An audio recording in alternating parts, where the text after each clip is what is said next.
qui m'apparaît très important, c'est que, alors qu'on appelle ça ESG, RSE, ISR, peu importe les noms, il m'apparaît important que les trois fonctionnent ensemble. Toute transition, pour qu'elle réussisse, il faut qu'elle soit partagée. Il faut qu'elle crée du consentement. Or, si l'on veut une transition écologique qui est indispensable, il faut aussi que socialement et économiquement, les choses soient travaillées. Il ne faut pas travailler en silo, il faut travailler de manière coordonnée. Je vais prendre un exemple qui est celui de l'automobile.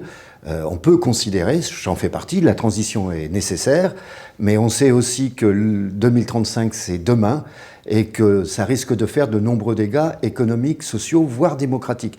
Donc c'est pour ça que la nécessité de tout prendre en compte en même temps et au même niveau. Quand l'environnement est mieux pris en considération, par exemple, par les entreprises, aussi parce qu'il est plus facilement mesurable, et il faut que le social remonte dans la prise en considération. Je sais que c'est plus difficile parce que beaucoup se disent mais comment on mesure le dialogue social, les réseaux sociaux? Mais ça existe aujourd'hui, on peut mesurer ça.